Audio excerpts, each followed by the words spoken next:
parle pas trop loin du micro. Tu peux mettre les deux si tu veux, mais on entend bien. OK.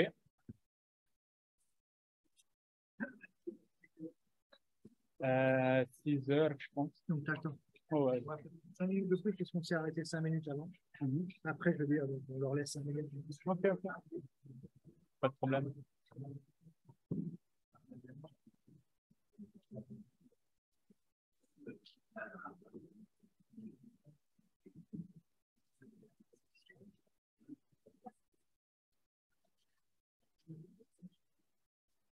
Allô? D'accord.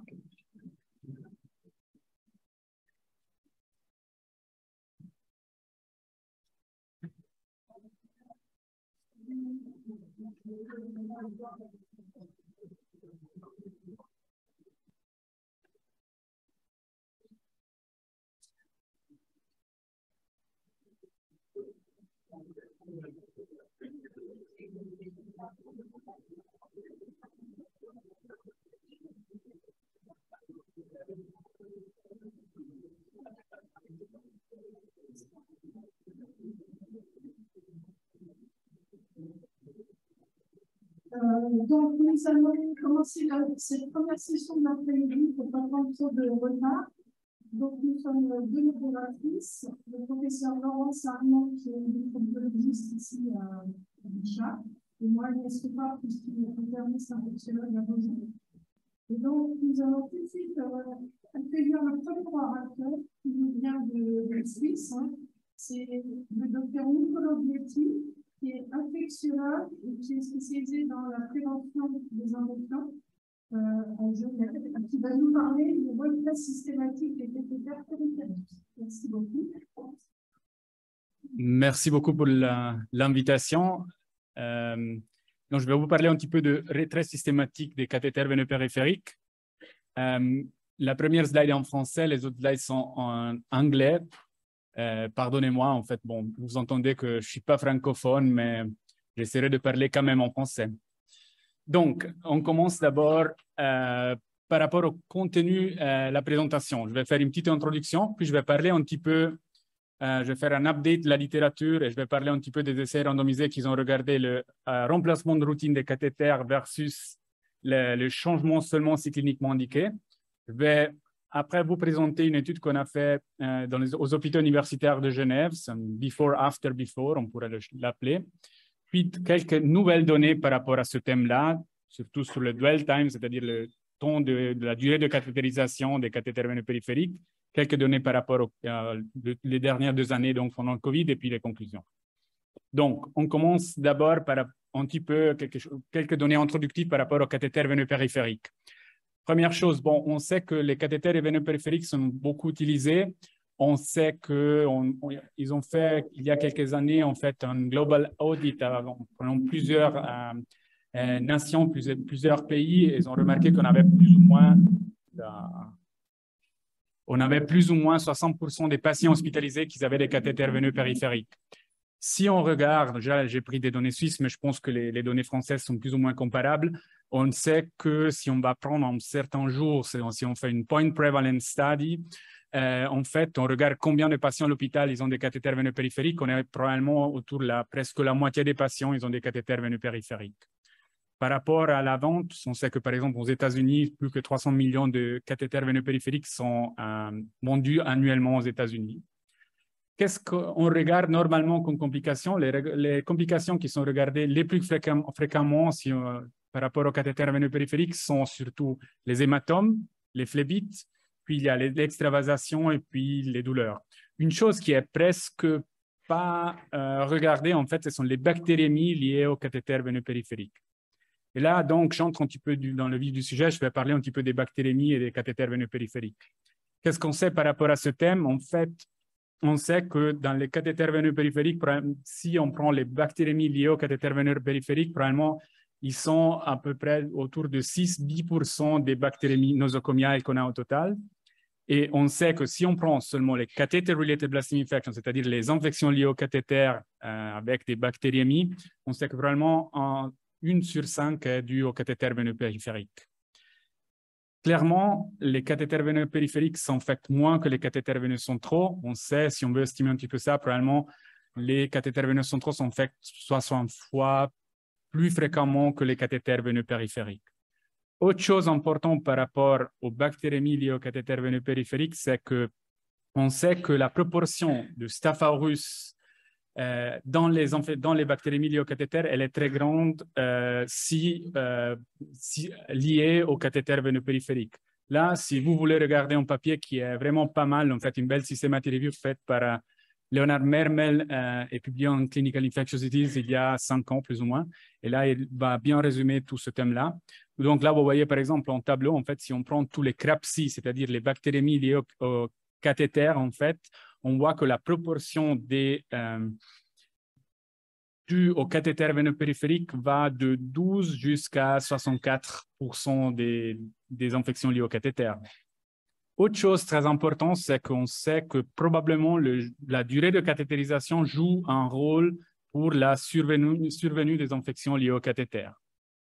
Si on veut entrer un petit peu dans ce thème-là, c'est-à-dire la durée de cathétérisation et la survenue des infections de bactérémies liées au cathéter, il y a des études qui ils disent en fait que probablement il y a une association et des autres qui probablement disent qu'il n'y a pas vraiment d'association. La première étude que je mets là, c'est une étude de 1983 en fait qui disait que probablement il n'y avait pas vraiment une association par rapport à la durée de cathétérisation et la survenue de bactérémies nosocomiales. Ce n'était pas vraiment des bactérémies liées au cathéter veineux périphérique, des CRAPSI, mais là c'était une étude un petit peu négative par rapport à ce thème-là.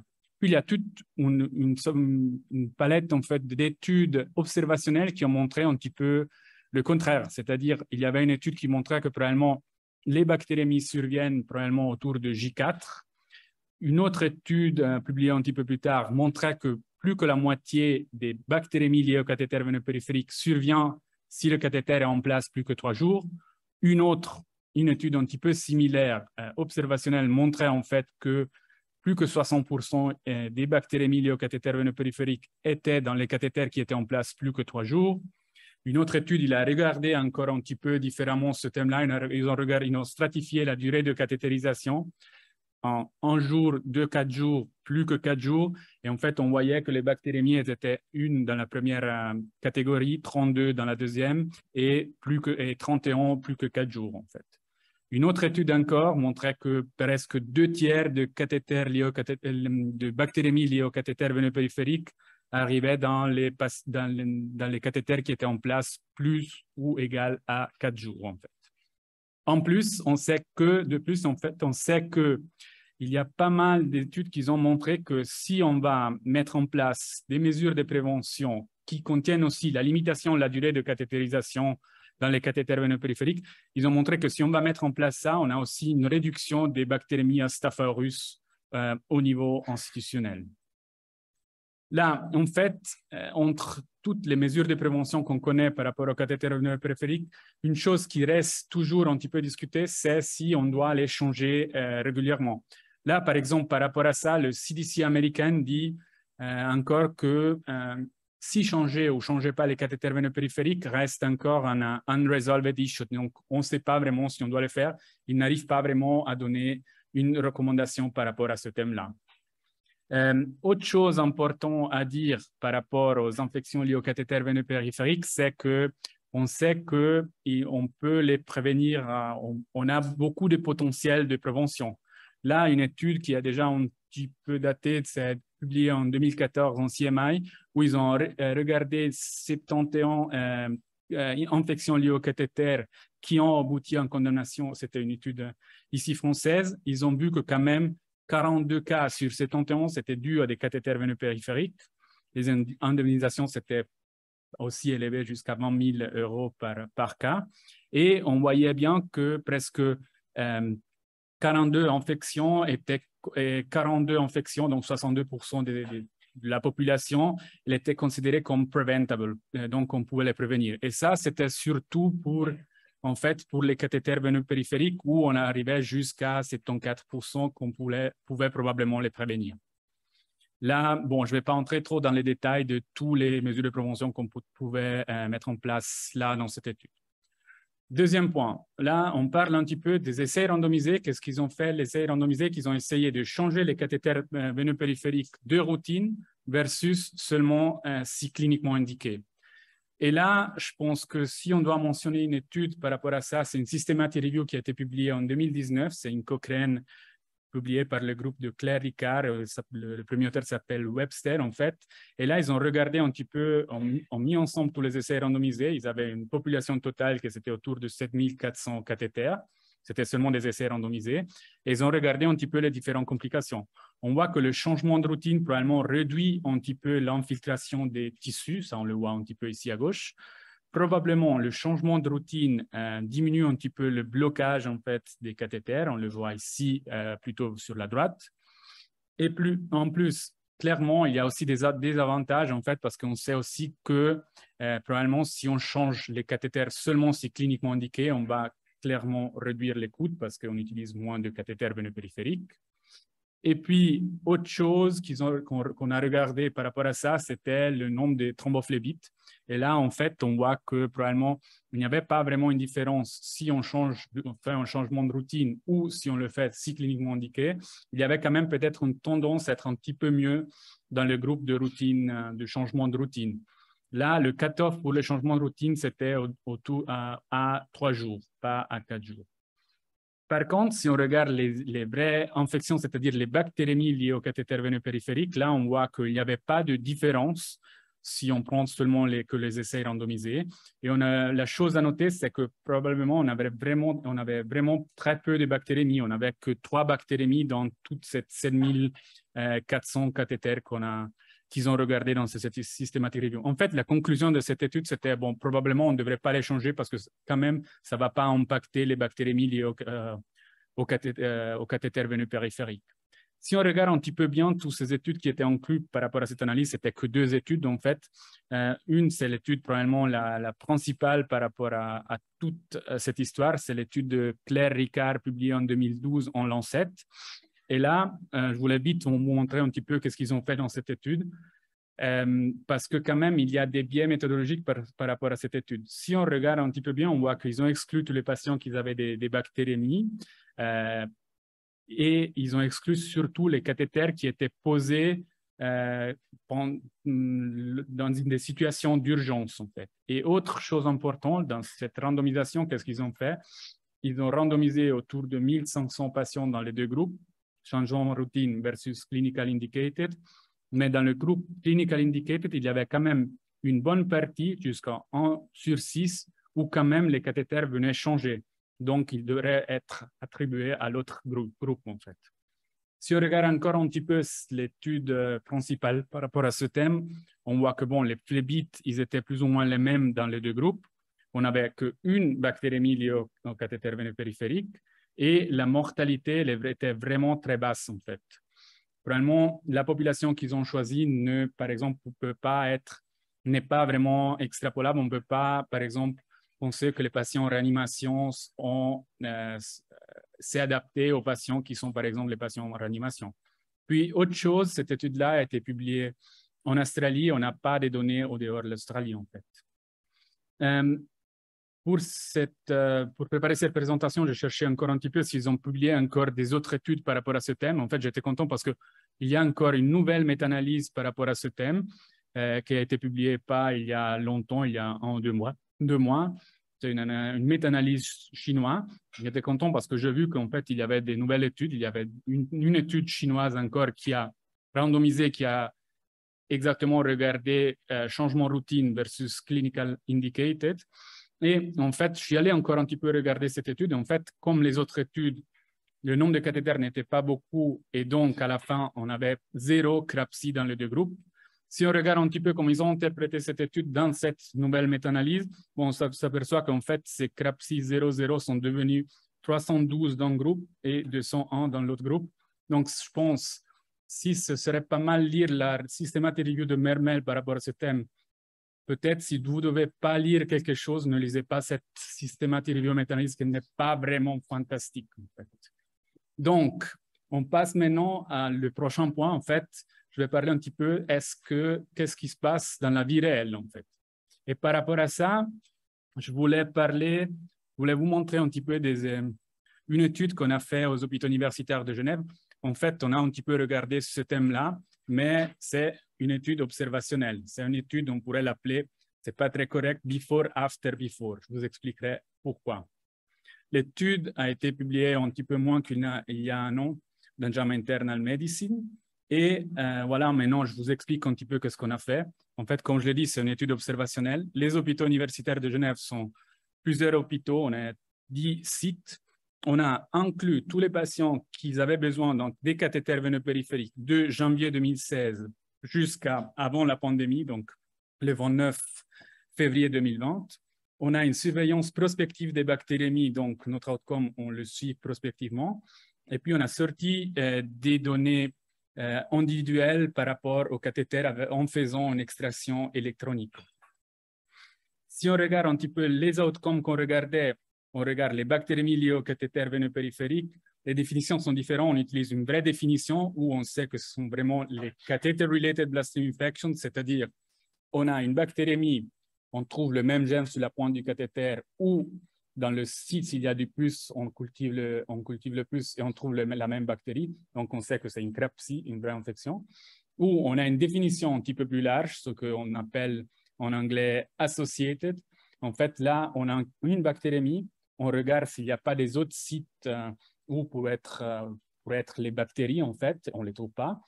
Et après, on enlève les cathéters et après, au maximum 2 jours après le retrait des cathéters, les symptômes se résolvent. Et ça, c'est une associée. Qu'est-ce qu'on a fait pendant cette étude? En fait, on avait une première phase où on a une baseline, c'est-à-dire du 1er janvier 2016 jusqu'à 31 mars 2018, on changeait les cathéters chaque 4 jours. Puis aussi, regardant un petit peu les données que je vous ai montrées par rapport à la systematic review et tout ça, on a dit, bon, probablement, on pourrait laisser aller les choses, on pourrait changer les cathéters seulement si cliniquement indiqué. Là, c'est la période d'intervention qui allait de avril 2018 jusqu'à mi-octobre 2019. Et puis, on a regardé un petit peu les résultats et on est re-allé sur un changement encore de routine de octobre 2019 jusqu'à avant la pandémie. Et les données, là, on les a arrêtées avant la pandémie. Mais après, je vous montre aussi des données pendant la pandémie. Et là, c'était la reversion period. Si on regarde un petit peu les statistiques qu'on a fait, je ne vais pas entrer trop dans les détails, ce n'est pas trop important, mais on a summarisé un petit peu les résultats qu'on avait par mois, c'est-à-dire on a regardé combien de cathéters on avait par mois. On a calculé des incidence rate ratio, en fait, on a fait des modèles de poissons segmentés. En fait, la baseline, c'était la période de référence et puis on regardait par rapport à la période d'intervention et la reversion period. Puis on a fait plusieurs analyses de sensibilité. On a enlevé les cathéters de 2016 parce qu'on n'avait pas beaucoup d'infections. On a exclu les enfants, on a exclu les patients en réanimation et on a regardé si notre résultat était cohérent. À la fin, qu'est-ce qu'on avait combien de patients, combien de cathéters on a inclus? On avait 412 000 cathéters au total. 240 000, c'était dans la période baseline. 130 000, c'était dans la intervention period. Et 40 000, ils étaient dans la reversion period. Si on regarde un petit peu les caractéristiques des cathéters, et là, vous le voyez, ce n'est pas une étude randomisée, c'est la vraie vie, en fait. On voit que la proportion des cathéters en place plus que 4 jours pendant la baseline était autour de 10%. Puis, pendant l'intervention, augmentait à plus que 20%. Et puis, dans la reversion period, redescendait entre 12 et 13%. Là, on peut déjà voir que le nombre de bactérémies change dans les différentes périodes. Mais je vais vous montrer ça après. Si on regarde qu'est-ce qui s'est passé avec le nombre de cathéters par mois, on voit clairement que pendant la période d'intervention, les cathéters insérés, ils étaient un petit peu moins, en fait, parce qu'on ne changeait plus de routine. Mais par contre, si on regarde le nombre de cathéters en place plus que 4 jours, ils étaient bien augmentés pendant la période d'intervention. La même chose avec les cathéters qui étaient en place plus que 7 jours.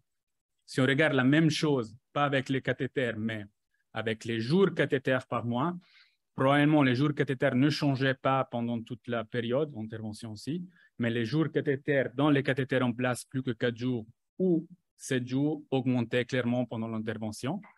Et par rapport à la chose principale, probablement c'est la slide principale par rapport à cette étude-là, c'est en fait qu'on voit clairement que les infections pendant la période d'intervention augmentaient. On a beaucoup plus de boules ici dans la période d'intervention versus la baseline. Si on veut donner des numéros, en fait, on était autour de une infection sur 10 000 jours cathéter pendant la période d'intervention et à 0,1 pour 10 000 jours cathéter pendant la période de la baseline, en fait.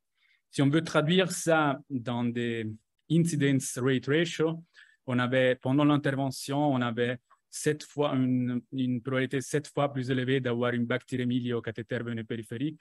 Et par contre, on avait une augmentation avec une incidence rate ratio de 1,35 pas significatif pendant la période de reversion, en fait.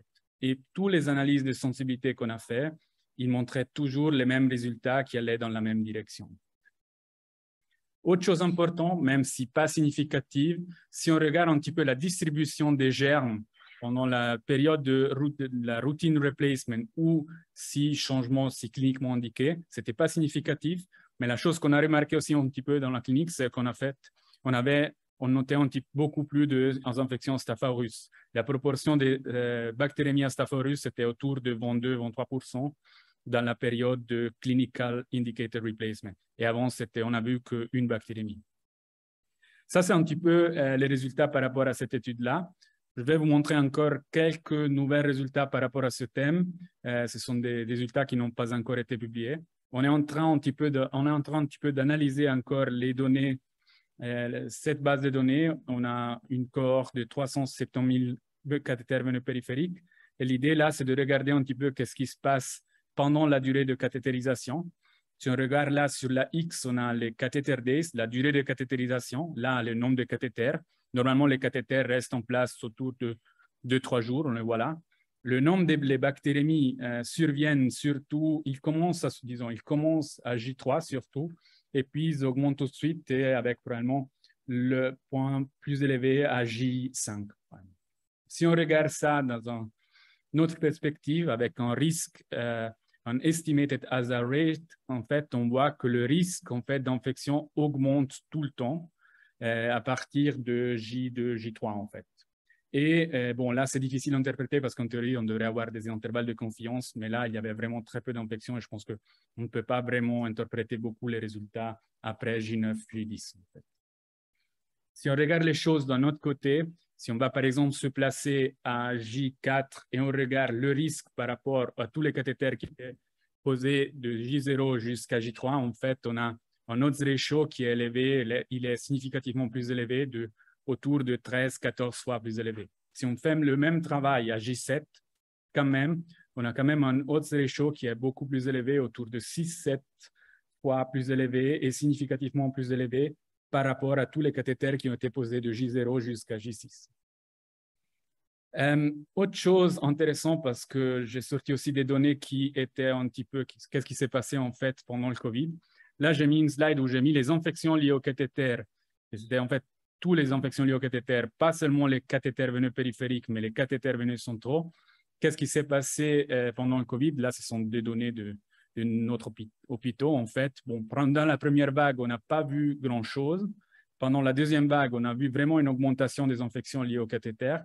Et chose très intéressante, pendant tout 2021, on a eu une persistance des infections liées aux cathéters.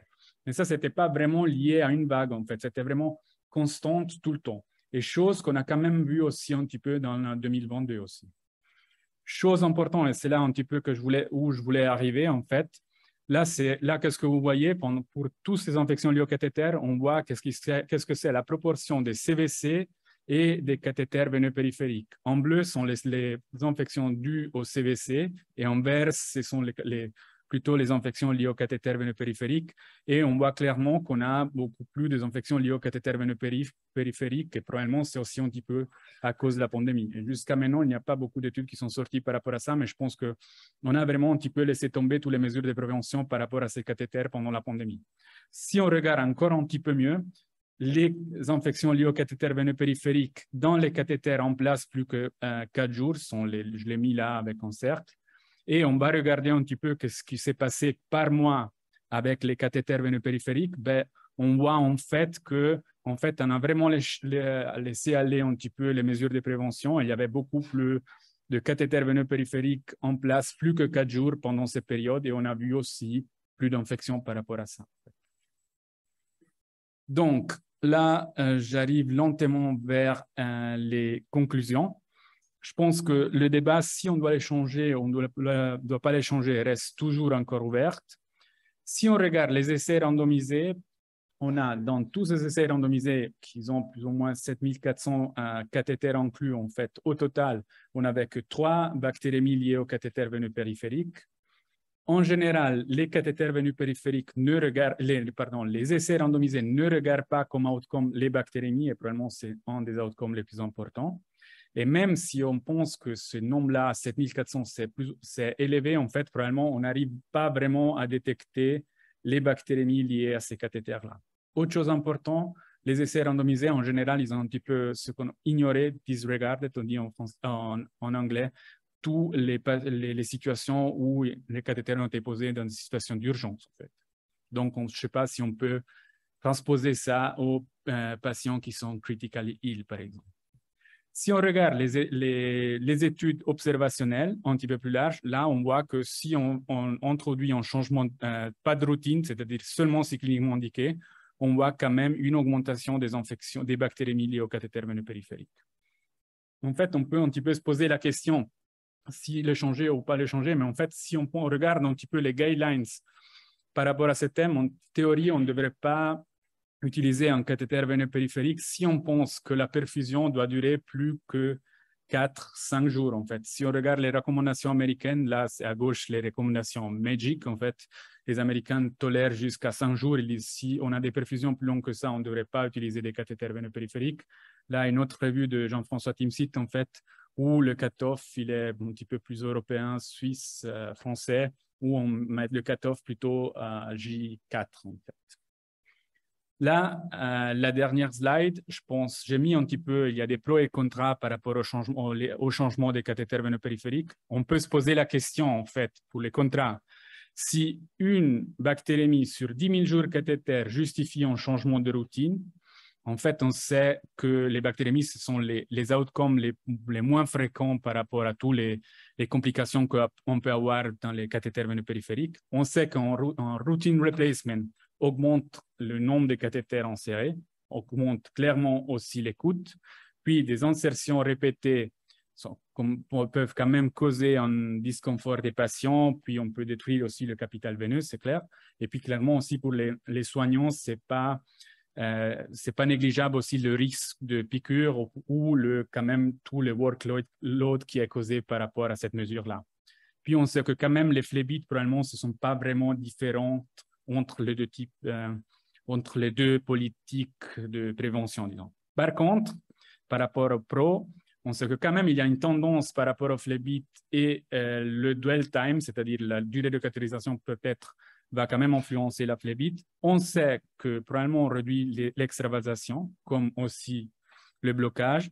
Et puis, en raison des études observationnelles, on voit qu'on a, si on change les cathéters de routine, on a probablement moins de bactérémies liées au cathéter veineux périphérique. Et on sait que quand même les bactérémies sont quand même liées à une morbidité et une mortalité élevée.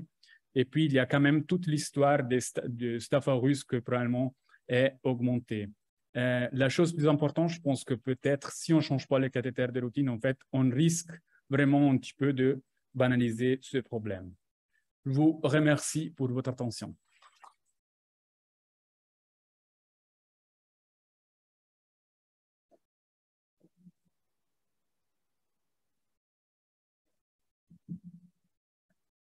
Merci beaucoup, Nicolas, pour votre belle présentation. Est-ce qu'il y a des questions dans la salle? Merci Nicolas. Juste une question, je ne sais pas si vous avez vérifié le pansement avec l'adhérent ou pas. Il y a beaucoup de problèmes avec les pansements en risque d'infection. Comment est géré le pansement capillaire perfecté? Si c'est des collés, est-ce qu'ils enlèvent les systématiques ou est-ce qu'ils refont le pansement? Qu'est-ce que vous avez recommandé en général? Ils refont le pansement en général. C'est clair que c'est un problème. Les problèmes, je pense qu'en général, versus les cathéters veineux centraux, en fait, c'est que en fait, on ne regarde pas bien les cathéters veineux périphériques, on ne le regarde pas du tout, en fait. Et c'est ça le problème. Et par contre, si on va mettre un cut-off en certains moments, je pense que là, on va les soigner beaucoup mieux. On va probablement on va contrôler ce problème-là qui est complètement négligé, banalisé. Je pense que c'est ça le problème. Après, comme je dis, je ne suis pas sûr que c'est vraiment la durée de cathétérisation là qui joue un rôle. Le problème, c'est probablement vraiment un des peu moyens pour arriver à contrôler ce problème-là, je pense. Autre question? Est-ce que vous avez observé des disparités entre les services de prise en charge des patients ou est-ce que globalement c'est assez homogène dans le résultat de WhatsApp? C'est plutôt homogène. On n'avait pas vraiment, disons, il n'y avait pas des outbreaks comme ça qui auraient pu quand même influencer les choses. Ça, on a regardé. Le problème, c'est que, comme je le dis, à la fin, le nombre, il est très petit. Donc, on n'arrive pas vraiment à identifier un endroit. C'est vraiment, si on regarde les données sur des nombres vraiment grandes, géantes, je dirais, là, on arrive à détecter ce problème-là. Par contre, ce n'est pas qu'on avait vraiment un service qui était plus affecté par rapport à toute cette procédure. Par exemple, je ne peux pas dire que c'était les soins intensifs, les réanimations ou l'oncologie, par exemple. Non, ça, non, on ne l'avait pas. Non. Ça veut dire qu'ils ont une question sur le côté microbiologique. Donc, autant c'est logique d'envoyer dans un environnement microbiologique comme l'infection capillaire, quel est ton point de vue sur l'endroit microbiologique, la recherche des liens en cas de recherche systématique? Bon, dans les cathéters, disons, comme tu l'as vu, on a des 400 000 cathéters. On ne les envoie pas tous en culture, les cathéters veineux périphériques. Par rapport aux cathéters veineux centraux, là, c'est plus compliqué la réponse. Je pense que tu me l'as déjà posé une autre fois aussi.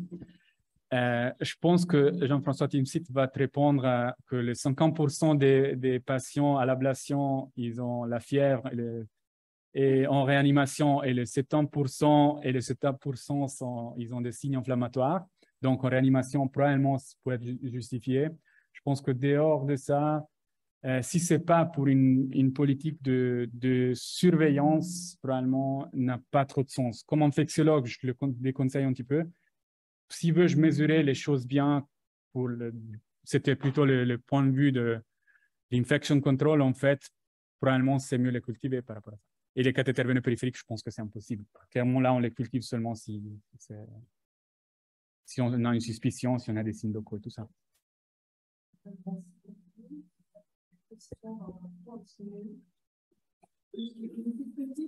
a été bien accepté, le recours systématique par les équipes qui ont participé à l'étude.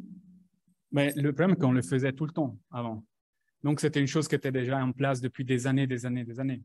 Et donc, c'était plus facile. Moi, je viens dans des autres hôpitaux qui ne font pas ça régulièrement. Je pense que c'est beaucoup plus difficile de justifier ça. Merci beaucoup, Nicolas.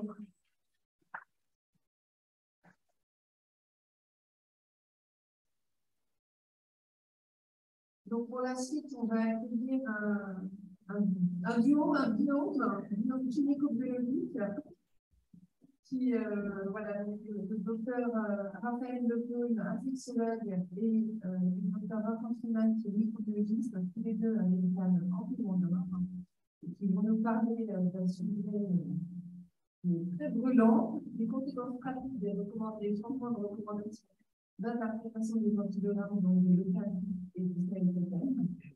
Donc, merci de montrer ce bel exemple de la microbiologie en milieu.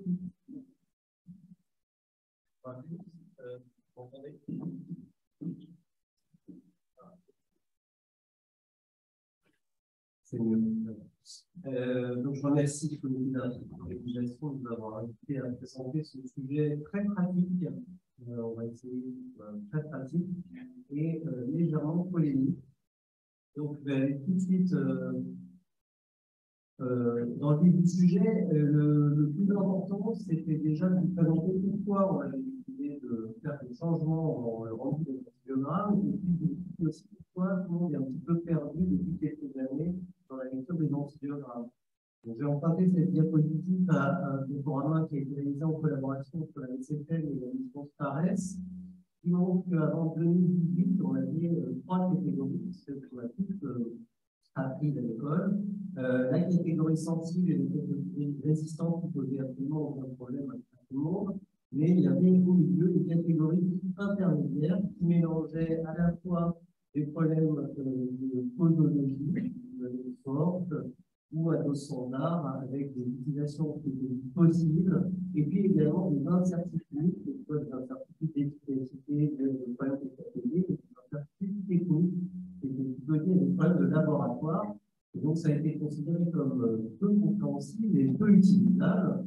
Je vais illustrer ça par un cas clinique très rapidement. Donc, en février 2016, un ECBU positif à Escherichia coli, on était un antibiogramme, le diamètre à la ciprofloxacine est mesuré à 21 par le laboratoire. 21, on est dans un zone intermédiaire, et que CSFR, à l'époque, écrit que le succès thérapeutique est imprévisible, car les souches peuvent être soit présenter un mécanisme de résistance in vitro qui s'écrit faiblement, et cela peut quand même être traité efficacement par la ciprofloxacine si les concentrations sont fortes. Et puis, il existe une incertitude technique liée à la méthode, et donc il y a besoin d'une zone tampon.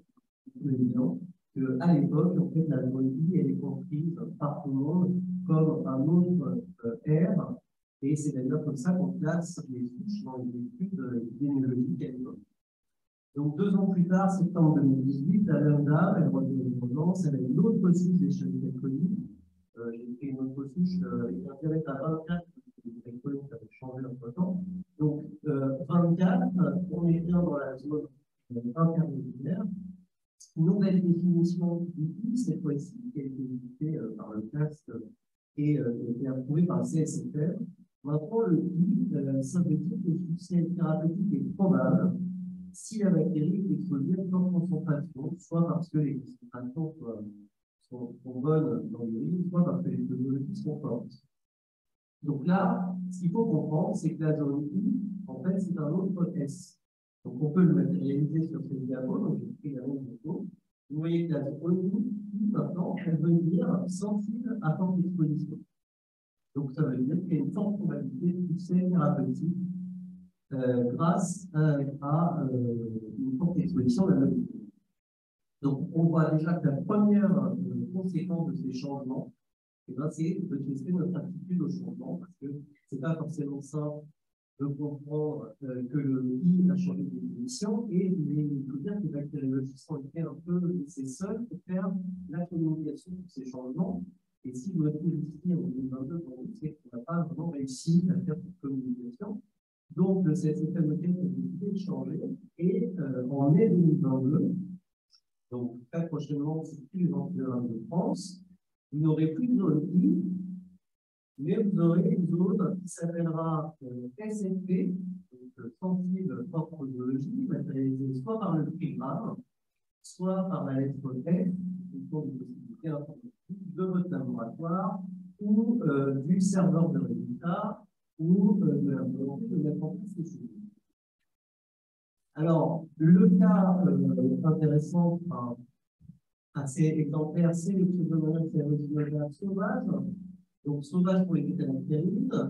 En 2019, votre bactériologiste vous rendait sensible à toutes les molécules avec, s'il le pouvait, une petite étoile qui disait que c'était uniquement pour des posologies. Évidemment, personne ne sait faire ça informatiquement. Donc, en 2021, on a changé et on a mis des études partout, sauf pour les européennes et au niveau d'antibiotiques. On va voir un peu plus loin que ce n'est pas sans conséquence. Et puis en 2022, c'est beaucoup plus simple. Vous allez avoir sensible forte posologie et sensible pour bien différencier les deux. La souche, elle est toujours sauvage, c'est toujours la même souche, mais elle est rentrée différemment.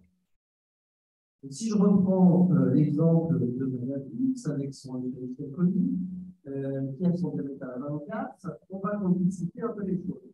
Là, vous avez compris, hein, le CP. Mais en fait, tout n'est pas si simple parce que quand elle arrive avec son diamètre 24, je crois que c'est le On fait toujours un antibiogramme, on fait toujours le cas. Et là, la souche va être rendue ZIT. Donc là, ZIT, bon, qu'est-ce que c'est? Vous allez comprendre. Donc ça, c'est la deuxième conséquence.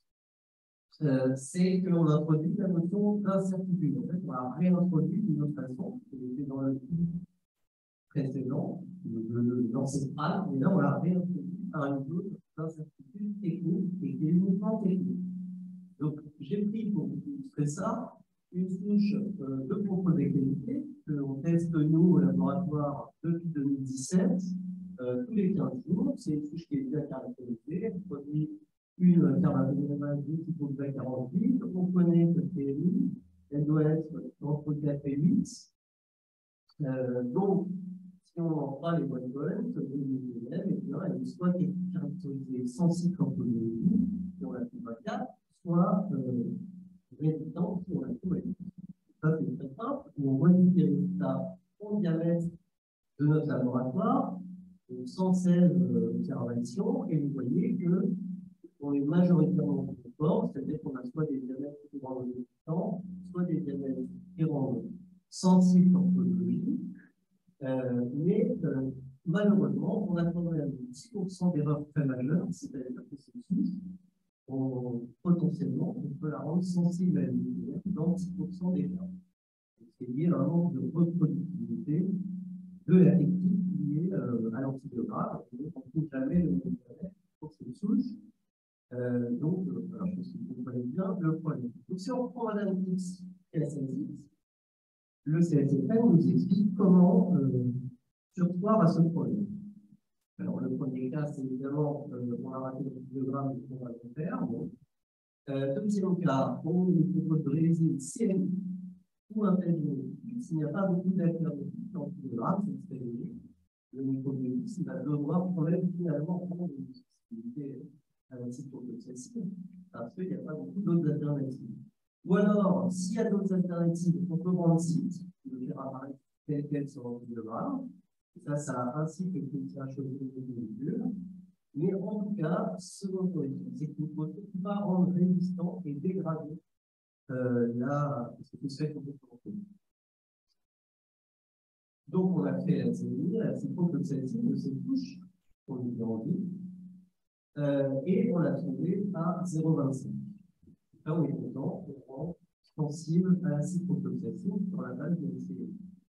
Donc là, la question, c'est est-ce qu'on est vraiment sûr que c'est dans 25? On va reprendre l'exemple de la Klebsiella objet 48. Donc pareil, on a dans notre laboratoire 3 méthodes pour faire des CMI. LMPM, une méthode automatisée microscale, une méthode semi-automatisée sensitive. Les deux sont différents de liquides, donc proches de la méthode de référence, et puis le test que vous connaissez tous.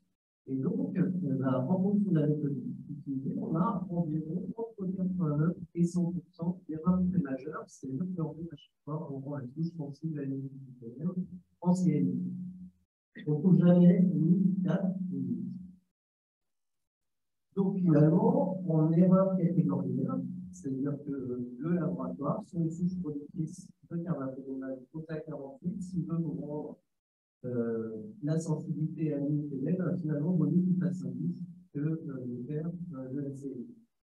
Donc, juste, je n'ai pas le temps de détailler, mais je voulais absolument vous dire ces deux papiers de Johan Mouton, qui date maintenant de 2018, et qui explique tout le bien du temps des séries et surtout comment ne pas les utiliser à tort et à travers. En fait, elles sont inutiles tout le temps, mais elles ne sont pas utiles tout le temps. Les exemples d'incertitude, ça ne manque pas. Juste cette diapo pour le mettre en évidence. C'est un sujet de prudence et antérotoque et d'aptomycine. De plus en plus, on voit de façon traitée des bactéries, surtout d'aptomycine pour des bactéries antérotoques. Il y a deux papiers très intéressants à lire. Je ne vais pas les détailler, je n'ai pas vraiment le temps. Mais c'est un papier de 2018 qui montre qu'il y a des études d'incertitude énormes sur la détermination des CNI et même dans les codes de référence pour les entreprises précieuses. Et puis le deuxième papier, c'est la position de Cass sur le traitement des bactéries Enterococcus faecalis et Enterococcus faecium, et qui établit que finalement, il vaudrait mieux avoir des données complémentaires pour être sûr que ça fonctionne, parce qu'on est vraiment fatigué. Deuxième papier, c'est l'infospolycie. On a parlé beaucoup de spolicie ce matin. Sur les colis et chrétiennes DSE, et juste pour signaler qu'il n'y a aucune méthode classique du laboratoire de bactériologie accessible facilement qui donne des résultats fiables pour la spolicie, que ce soit les tests, les CNI, le texte de Phoenix, les disques, il y a rien qui fonctionne que la méthode de référence, on ne fait pas en routine, en immunogéosée. Et puis, dernier exemple, Pseudomonas aeruginosa et les bêta-lactamines, un papier 2021 dans l'AC, qui montre que la reproductibilité, l'exemple de la plasmocilie, et c'est vrai pour d'autres bêta-lactamines, est très mauvaise, et que finalement, on trouve la même CMI, et dans 70% des cas, chaque fois qu'on fait la même souche de bio, en fait, c'est sur la même valeur que dans 70% des cas, donc c'est-à-dire que dans 30%, vous aurez un autre pays. Vous voyez ces changements, ils introduisent pas mal de biais de compréhension. Enfin, j'espère que maintenant vous avez bien compris les différences entre le pays, le SFP, etc. Mais surtout, je pense qu'ils introduisent aussi des changements pratiques, et notamment cette notion de morphologie qui va apparaître sur les antibiotiques, mais qui n'est pas explicité directement sur le compte rendu du laboratoire. Et donc, ça comprend que des services parallèles. Merci Vincent. Effectivement, c'est la conséquence scientifique, c'est la morphologie, qu'est-ce que c'est? Quand on a dit ça, et vous avez bien compris ce que je dit Vincent sur l'introduction de cette sensible morphologie en remplacement de la plus grande partie des choses qui étaient rendues intermédiaires jusqu'à maintenant. Et ce que je vous propose, c'est pour commencer, qu'on revienne un petit peu en arrière sur ce que c'est qu'une constatation critique et surtout comment on détermine une constatation critique. Et en fait, finalement, il y a deux problèmes, c'est qu'il y a plusieurs méthodes pour déterminer une constatation critique. Ça peut être simplement une méthode microbiologique, bactériologique, comme vous la connaissez. Vous connaissez les deux codes, les setups épidémiologiques, et donc ça c'est simplement en regardant la distribution d'une population de bactéries, d'une espèce bactérienne, la distribution des cellules d'une population bactérienne, on peut déterminer la partie des bactéries, la population sensible, la population de ça c'est une façon de déterminer uniquement microbiologique. Ensuite, il y a la façon assez historique de déterminer la constatation critique, évidemment, c'est important, c'est important plus, c'est la corrélation avec les succès cliniques, et finalement, on n'a pas beaucoup ces données-là, finalement, on a rarement ces données. Un exemple, un contre-exemple où ça a été, on a utilisé cette constatation clinique, c'est, vous savez, il y a quelques années, la diminution de la breakpoint de ces projets de bactéries, c'est passé à 1, et c'est entre autres sur les études dont je parlais François Barbier tout à l'heure, qui est d'autres études qui ont permis de montrer qu'effectivement, qu'on avait une statistique supérieure à 1, et qu'on utilisait les projets de l'investissement dans les bactéries, en particulier que les DSE, on avait plus d'effets cliniques. Et puis, finalement, c'est ça que je voulais introduire, c'est cette dernière façon de déterminer une constatation critique, c'est cette détermination par KPD, qui maintenant est en train de, enfin, il y a de plus en plus de place dans le CAP, et qui est en fait ce qui a permis d'aller vers cette sensible morphologie, cette nouvelle catégorie.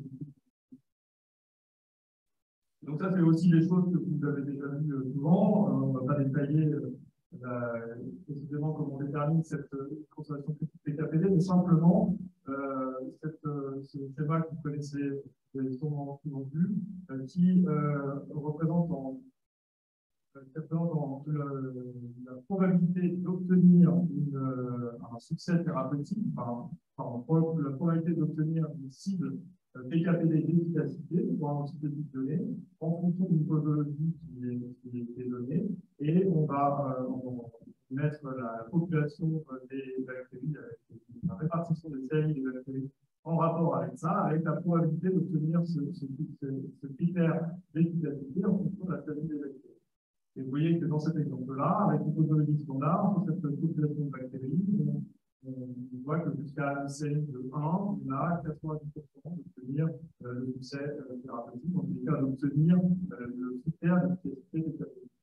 Et que très rapidement, quand on voit ça, on voit que si on augmente la posologie, eh ben, on va avoir une probabilité d'obtenir ce critère d'efficacité avec des séries plus élevées. Et donc, on va couvrir finalement la souche qui était rendue intermédiaire maintenant. Et avec tout ce que vous avez dit ensemble, vous comprenez que maintenant, cette souche qui est liée à 2, on la classe comme sensible à forte posologie.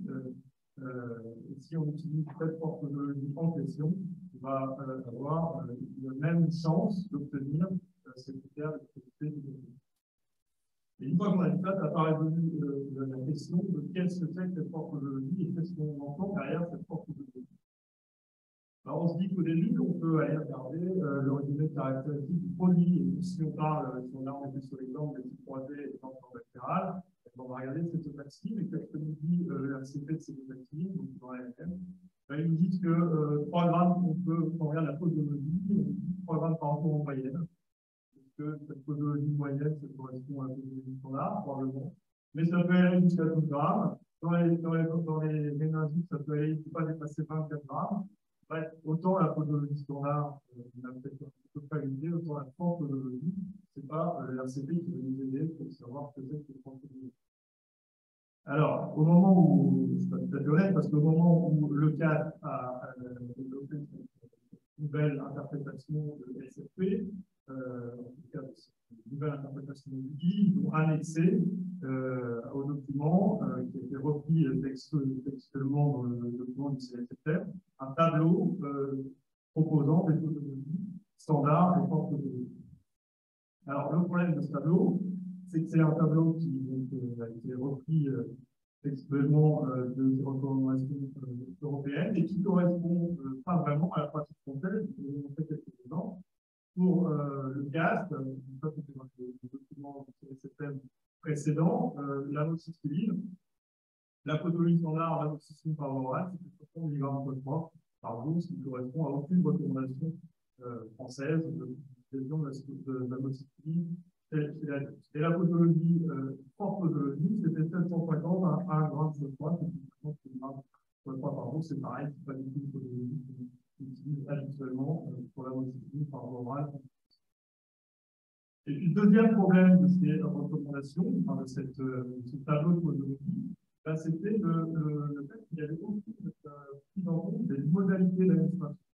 Et vous savez que pour les antibiotiques, certains antibiotiques, en particulier les bêta-lactamines, qui sont évidemment temps dépendants, les modalités d'administration, si on administre les antibiotiques en perfusion prolongée ou en perfusion continue, ça va tout changer au critère d'efficacité des catégories.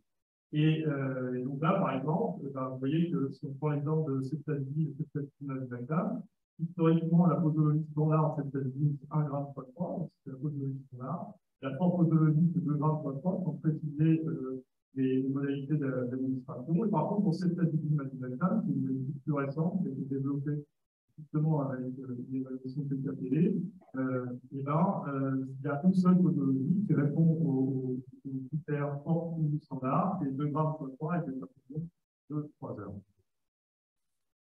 Donc, l'idée, c'est qu'il a créé un groupe de travail pour justement essayer de créer des tableaux de forte posologie adaptés à la pratique française et surtout qui prend en compte les questions de modalité d'administration.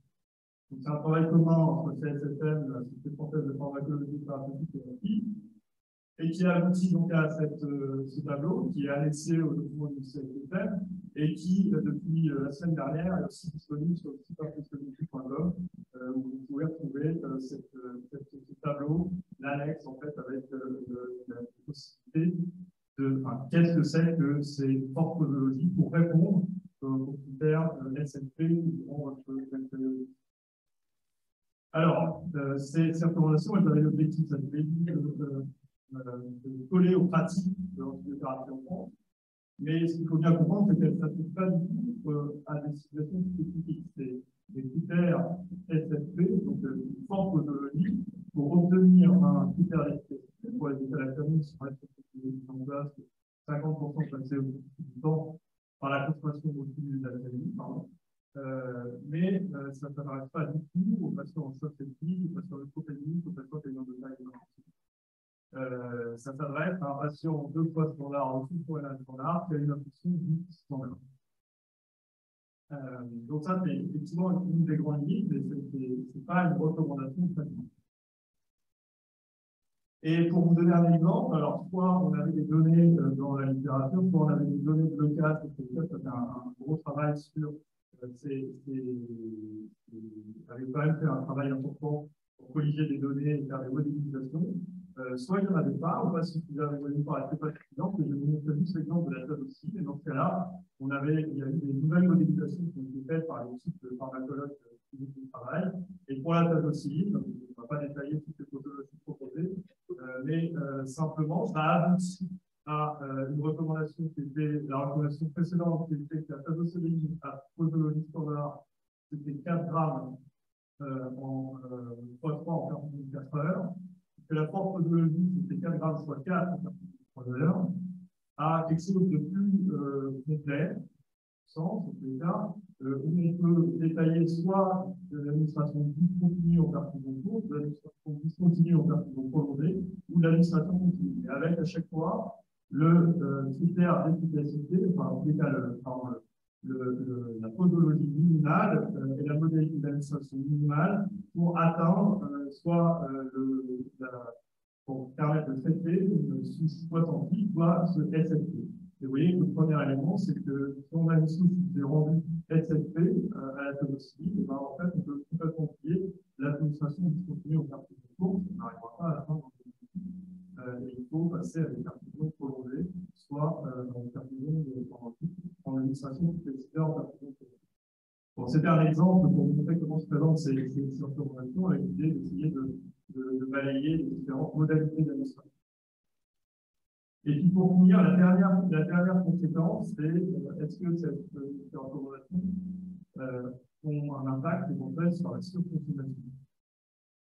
Alors, c'est pour reprendre l'exemple du pseudonase que nous avons fait maintenant, il y a certaines bactéries qui vont être rendues systématiquement sensibles à la propre posologie, et c'est l'exemple du pseudonase vis-à-vis des bêta-lactamines avec le pseudonase qui va toujours être rendu SFP, et c'est vrai pour toutes les bêta-lactamines, hormis le méropénène et les nouvelles bêta-lactamines en particulier ces pseudonase bêta.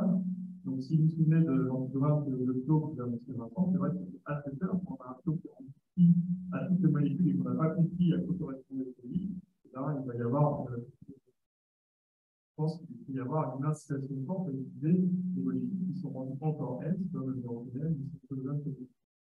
C'est ce qu'on a essayé de regarder à l'hôpital Henri Libor, où assez tôt, on a eu un passage des antidogrammes de feu qui étaient rendus à toutes les bêta-lactamines, hormis méropénène et cyclosane tabobactam, et d'autres inhibiteurs n'étaient pas rendus sur l'antidogramme standard. Et on a regardé avant le passage à cette nouvelle forme d'antidogramme, et après, est-ce qu'il y avait eu une différence en termes de transmission de méropénène, éventuellement cyclosane tabobactam, chez les patients qui avaient une infection des infections à flot sauvage pour les bêta-lactamines.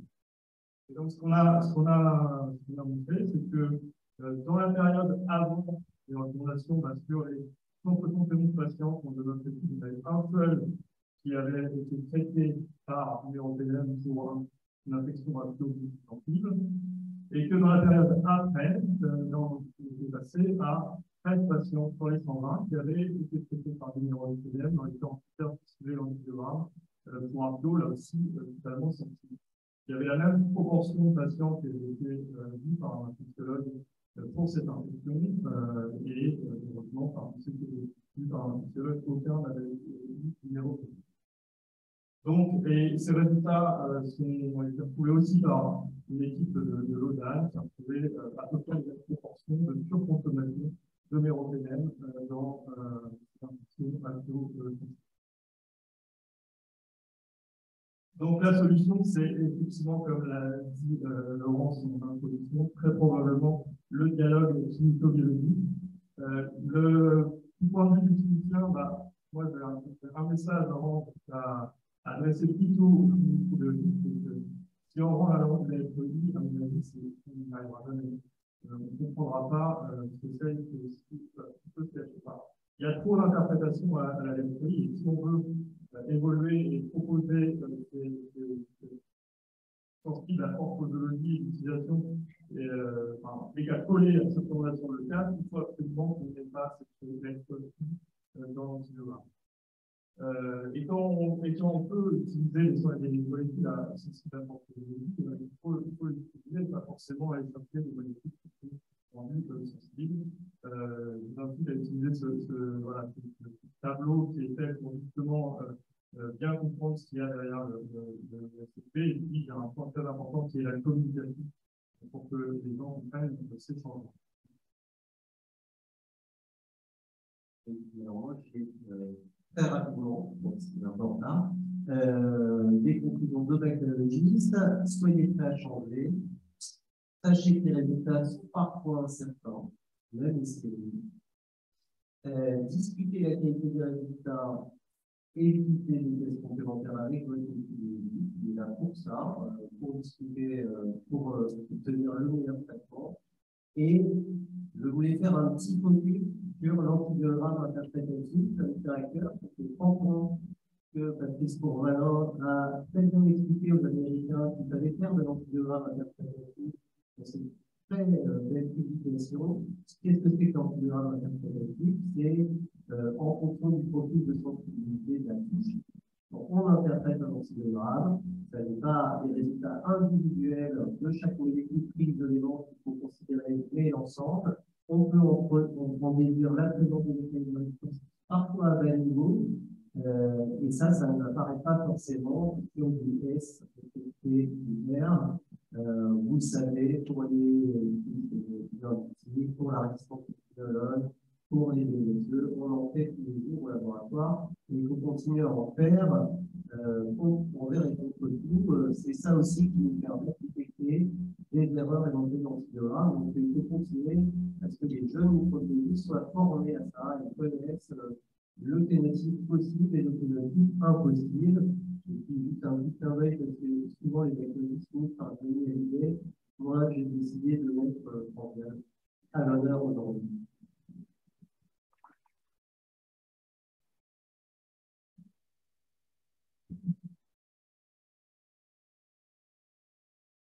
Merci beaucoup, c'était vraiment très très clair et très explicite.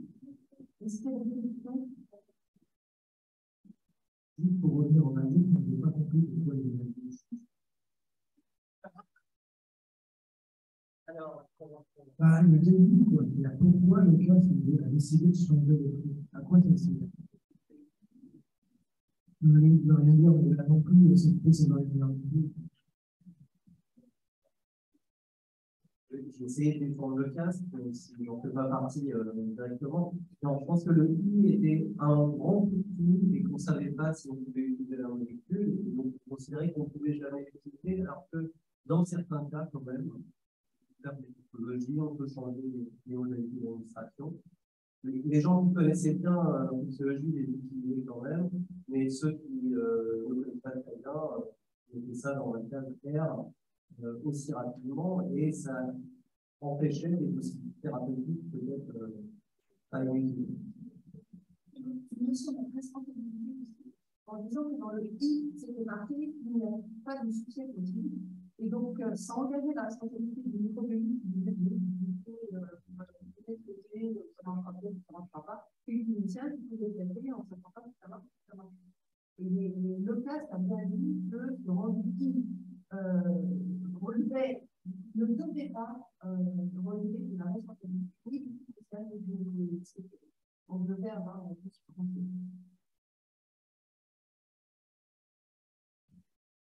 Moi, j'ai une petite question. Comment ça va se passer en vie? C'est encore à l'hôpital, on communique avec nos labos, mais en vie, c'est plus compliqué. Qu'est-ce qui a attendu les prescriptions dans la communauté? Je crois qu'en ligne, il y en a pas mal de labos qui sont passés, qui sont passés au I, qui fait dire la même chose, avec des commentaires en bac sur le I. Et c'est pour ça que en fait, je vais arrêter celui parce que je ne veux plus dire ce que je voulais dire avant et je ne comprends plus rien. Donc, probablement qu'avec un université à la planche, c'est un peu difficile. Oui, il faut quand même dire que le temps passé à lire un antibiogramme n'est pas non plus infini. On va pas, moi, je milite pour supprimer tous les petits commentaires, parce que le cas, c'est toujours, non, mais mettez un petit commentaire en bas avec les astérisques pour bien expliquer, etc. Enfin, pour moi, c'est pas ce qu'on attend d'un antibiogramme. Et donc, j'essaye de militer pour que la réponse soit claire, soit sensible, soit éventuellement alimentant, soit résistant, mais effectivement, pour les labos privés, c'est vraiment important que les réponses soient très claires pour les physiciens. Je pense quand même que ça clarifie dans la limite des possibilités informatiques. Ça demande quand même de l'investissement informatique et ça, c'est une difficulté.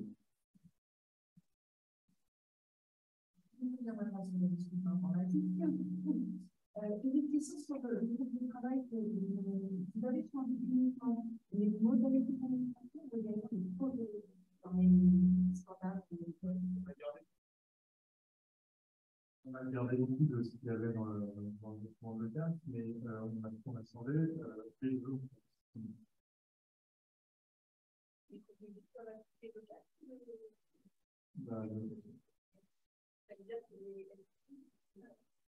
Ah non, ça indique les SFP de documents du CFP et qui répondent à la question est-ce que, voilà, la question, quand il y avait typiquement la pédophilie, c'est évident qu'il n'y avait aucune possibilité dans le document de classe de contrôler. Et donc c'est en fait, on n'est pas intégralement la question. C'est la modélisation de la télé.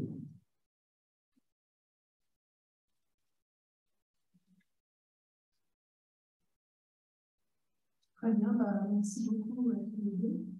Donc,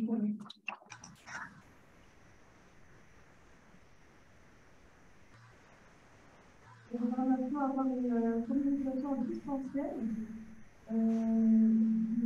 Docteur Michel, qui aura la 5 minutes de la réunion en tant que microbiologiste, qui va nous parler des apports et techniques de l'approche Web-Alice dans le domaine de la résistance bactérienne. Merci beaucoup. Bonjour, vous m'entendez bien? Oui, ça va, c'est super. D'accord. J'ai partagé mon écran. Est-ce que vous voyez bien mon écran?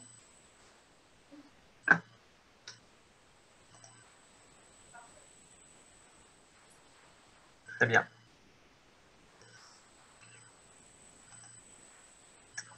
Donc, bonjour à tous. Je voulais tout d'abord remercier les organisateurs de cette 65e journée à Claude Bernard de m'avoir proposé cette présentation sur un sujet qui me tient à cœur, qui est donc l'approche One Health dans le domaine de la résistance bactérienne aux antibiotiques, en essayant de mettre en exergue les apports et limites de ce type d'approche pour étudier la résistance bactérienne aux antibiotiques. Donc, comme vous le savez, l'antibiorésistance, c'est un processus par lequel les bactéries acquièrent par pression de sélection des résistances à plusieurs antibiotiques, qui est devenu un problème majeur de santé publique, puisque il y a de plus en plus de bactéries qui sont résistantes et qui acquièrent ça soit par mutation, soit par acquisition de gènes de résistance par des éléments génétiques mobiles comme les plasmides ou les transposons. Le risque, c'est d'aboutir vraiment à des germes totaux-résistants et à l'impasse thérapeutique. C'est pour ça que c'est aujourd'hui vraiment une priorité pour nos autorités de santé. Vous connaissez sans doute cette slide à droite qui correspond donc au rapport O'Neill en 2016, qui disait que justement l'antimicrobielle résistance pourrait représenter la première cause de mortalité dans le monde en 2050 avec 10 millions de morts par an. En France, sur les dernières données, c'est à peu près 5000 à 5500 décès qui sont considérés comme potentiellement attribuables à l'antibiorésistance.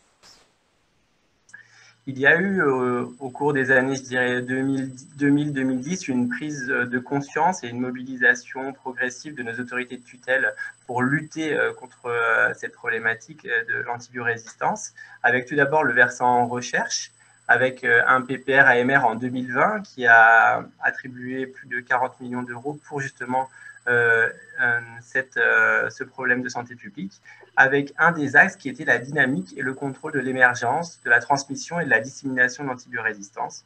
11 projets ont été retenus, dont certains qui s'intéressent vraiment sur cet axe-là, la transmission des bactéries multirésistantes entre l'homme, l'animal et l'environnement, dans cette approche One Health. Du côté du ministère de la Solidarité et de la Santé, dans la stratégie nationale 2022-2025, il y a aussi sensibiliser le grand public dès le plus jeune âge dans cette approche One Health, quand cela est pertinent. Donc, qu'est-ce que le concept One Health? En fait, c'est une approche intercompartimentale, en fait, un postulat selon lequel la santé de l'homme n'est pas stricto sensu liée à lui-même, mais aussi à son environnement. Comme vous voyez, les compartiments humains, animaux et environnementaux peuvent vraiment être imbriqués. Il peut y avoir des interconnexions entre ces différents compartiments. Et c'est vraiment cette approche pluricompartimentale, pluridisciplinaire qui est mise en évidence par cette approche One Health qui date des années 2000 et qui est aujourd'hui reconnue et promue par l'OMS et de nombreuses sociétés savantes. Pour maintenant essayer de conceptualiser davantage en fait, cette approche One Health, en fait, il faut savoir que les échanges sont complexes entre les différentes niches écologiques. Tout d'abord, vous le voyez sur cette slide à gauche, entre l'homme et l'environnement, où via les excréta, l'homme peut avoir des conséquences sur des transmissions nosocomiales de bactéries multirésistantes, ou bien contaminer aussi le secteur communautaire, comme les stations d'épuration, qui peuvent avoir des implications, par exemple, sur les nappes phréatiques, ou bien sur le maraîchage, avec un cycle de transmission possible, mais qui est toujours très difficile à mettre en évidence. Du côté maintenant du lien homme-animal, c'est aussi un lien très complexe. Ce qui a été le plus étudié, ce sont les animaux d'élevage, les animaux, on va dire, de rente, livestock, via deux processus principaux qui sont le processus de consommation des viandes issues de ces animaux ou bien le contact direct pour les personnels à risque comme les vétérinaires ou les éleveurs.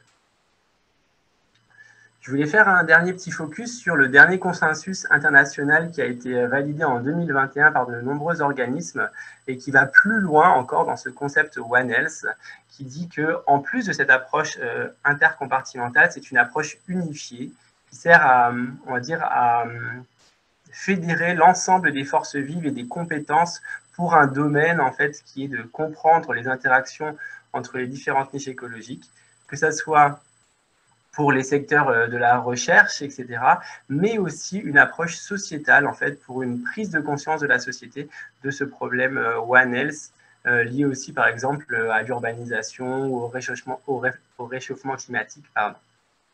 Donc, c'est vraiment cette approche globale qui va encore au-delà, qui est aujourd'hui plébiscitée par de nombreux organismes comme la FAO ou bien l'Organisation mondiale de la santé. Donc, maintenant, quand on veut s'intéresser au One Health et à l'antibiorésistance, il faut des marqueurs. Et en fait, ce n'est pas facile de trouver le bon marqueur pour étudier justement ces interconnexions. La plupart des études se sont intéressées à Escherichia coli parce que c'est probablement le meilleur candidat d'étude. C'est une bactérie commensale de l'intestin des vertébrés, donc présente chez les animaux, les oiseaux et bien sûr l'humain. C'est le germe aérobie prédominant de la flore digestive humaine. Et bien sûr, c'est le germe qui est un peu à la frontière et présent à la fois dans les secteurs hospitaliers et communautaires. C'est pour ça que la majorité des études ont pris pour modèle le couple Escherichia coli, BLSE, et parfois AMP-C aussi, donc céphalosporinase. Comme vous le savez, il y a de nombreuses résistances d'entérobêta-lactamines chez les entérobactéries, mais celles qui nous intéressent dans le concept One Health, c'est vraiment celles qui sont disséminées dans plusieurs compartiments. Et celles qui sont les plus, on va dire, les plus fréquentes, ce sont les fameuses CTXM, des BLSE, donc pour céphotaximase munique, qui sont les BLSE les plus répandus, à la fois chez l'homme, l'animal et également dans l'environnement.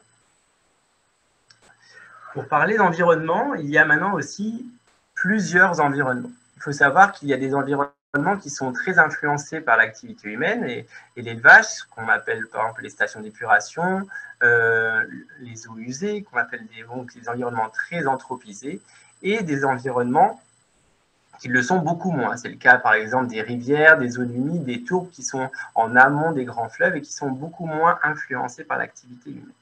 Bien sûr, quand on prend le degré de développement des pays, justement, le cloisonnement entre ces différents secteurs est très différent. C'est principalement des CTXM15 et des CTXM14, pardon, des CTXM un peu humaines qui sont détectées aujourd'hui dans l'environnement, alors que CTXM1, c'est plutôt une CTXM qui est plutôt minoritaire dans ce secteur. Maintenant, il faut aussi s'intéresser au secteur animal. Le secteur animal, c'est aussi des écosystèmes qui peuvent être très différents, puisque vous avez le côté animaux de rente et food chain, donc tous les aliments qui sont issus, notamment par exemple des volailles, des porcins, des bovins. Il y a les animaux de compagnie, mais il y a aussi la faune sauvage, et encore plus complexe que ça, la faune qu'on appelle aujourd'hui synanthropique, qui nous intéresse beaucoup, c'est-à-dire la faune qui est un peu à l'interface entre la faune sauvage et les zones urbaines et qui peut justement venir faire un peu cette interconnexion entre des zones qui n'étaient pas en contact avant. Bien sûr, le cloisonnement est aussi variable en fonction du degré de développement du pays. Et vous savez qu'aujourd'hui, c'est plutôt ce type de contacts qui sont plus fréquents dans nos sociétés que ce type de contact-là, puisque l'élevage est relativement sectorisé dans les pays développés. Donc chez l'animal, et notamment les animaux de rente, c'est plutôt des CTXM1 qui sont retrouvés, alors que chez les animaux de compagnie, la faune sauvage, c'est plutôt des CTXM à tendance humaine qui sont retrouvés 14 ou 15. J'en viens maintenant un peu au vif du sujet, c'est-à-dire quels sont les éléments qui font la qualité d'une étude One Health. Je vous ai montré un petit peu ce diagramme à gauche où quand on tape sur PubMed One Health et Antimicrobial Resistance, vous voyez qu'il y a un nombre exponentiel d'études qui contiennent ces deux mots-là. Et on peut dire que ce principe a été un petit peu galvaudé, c'est-à-dire que c'est un mot-clé qui était à placer dans les articles ou bien dans les projets de recherche, on va dire dans les années 2000-2010 jusqu'à ces dernières années, parce que c'est très en vogue. Mais parfois, les études qui ont ces mots-là dans leur résumé ne sont pas forcément des études One Health. Donc la question qui vient après cela, c'est de se dire quels sont les points d'évaluation qui pourraient permettre de dire si ce sont des études à fort impact ou non dans le cadre de l'approche One Health. Donc ça jouera sur les populations humaines ciblées, les populations bactériennes étudiées, sur le cadre spatio-temporel, j'y reviendrai, et bien sûr sur les outils méthodologiques de comparaison en fait, entre les souches bactériennes, avec justement le pouvoir discriminant que peut avoir différentes techniques, notamment le whole genome sequencing. Donc, qu'est-ce qui fait la force d'une étude One Health? C'est tout d'abord déjà la base, c'est qu'on ait au moins 2 ou 3 compartiments étudiés avec des effectifs équilibrés entre ces compartiments, que le cadre spatial soit bien délimité et dans la même temporalité pour les prélèvements. Souvent, on voit des études en fait, qui peuvent avoir vraiment, on voit qu'on prend des collections anciennes et qu'on en fait du One Health, mais que ce n'est pas des choses qui ont été designées vraiment pour le One Health. Des populations humaines ciblées qui sont le plus proches possible de la population générale et pas des populations à risque, comme par exemple les éleveurs, les personnes qui travaillent dans les élevages. Et bien sûr, une comparaison génomique qui est basée maintenant sur un gold standard qui est le whole genome sequencing avec un pouvoir discriminant très important.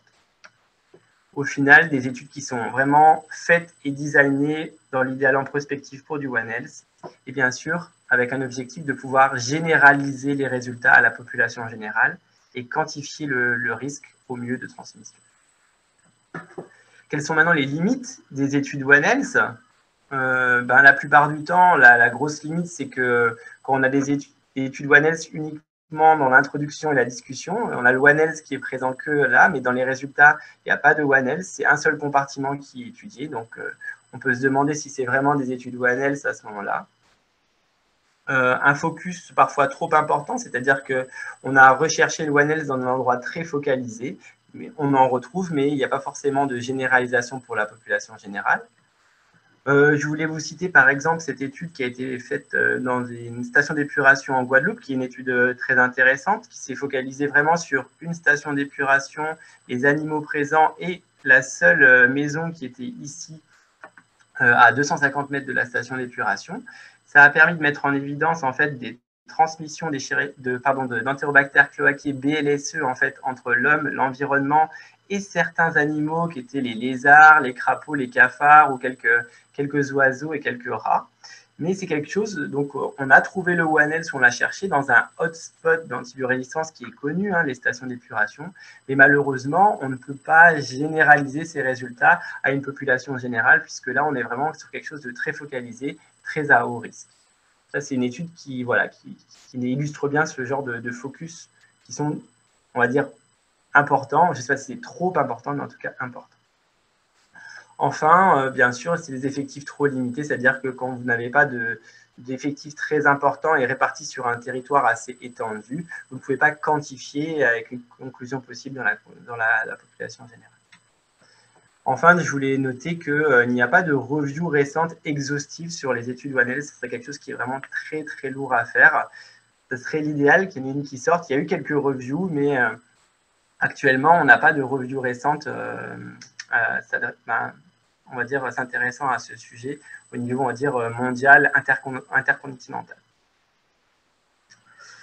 Je vais maintenant un petit peu revenir sur différentes études que j'ai considérées comme impactantes et pour parfois casser quelques dogmes qu'on peut avoir par rapport à cette notion du One Health pour l'antibiorésistance.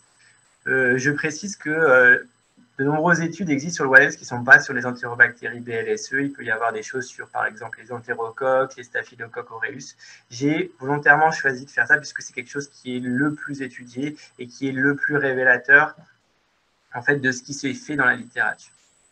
Donc, premier point sur l'environnement déjà, quand on s'intéresse au lien homme-environnement, quel est le risque de se contaminer à partir de l'environnement par des BMR?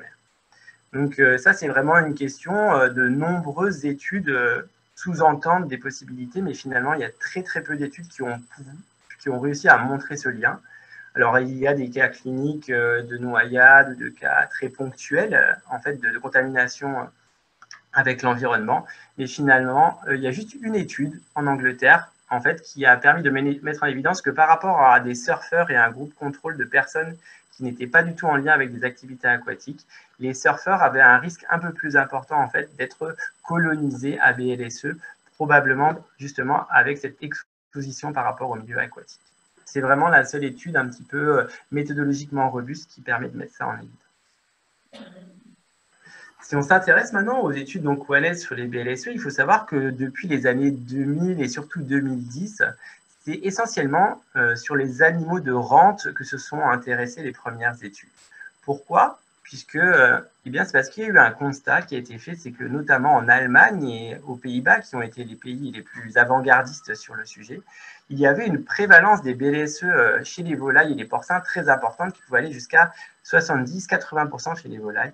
Et donc, c'est le secteur où, au premier abord, les chercheurs se sont dit, c'est là qu'il faut aller chercher pour trouver peut-être un réservoir de transmission de BLSE et savoir s'il existait des transmissions entre notamment les personnes à risque et les animaux de rente. Si on s'intéresse justement à ces études One Health hommes, animal ou animaux de rente, en fait, il y a eu deux vagues. On va dire qu'il y a eu une première vague, c'était surtout aux Pays-Bas et en Allemagne, une première vague en 2010-2013 où justement il y a eu une forte suspicion de transfert intercompartimental, notamment d'Escherichia coli, c'était XM1, en se basant en fait sur des techniques de typage qui étaient des techniques anciennes, c'est-à-dire en gros, je ne vais pas vous faire le détail, mais plutôt par des combinaisons alléliques de gènes qui avaient un pouvoir discriminant, on va dire, partiel. Et ensuite, ce qui est très intéressant, en fait, c'est qu'il y a une deuxième vague d'études à partir de 2014 avec l'avènement du Whole Genome Sequencing, où les Hollandais se sont amusés à recomparer en fait, ces souches avec les nouvelles techniques. Et en fait, là, les résultats ont été très contrastés.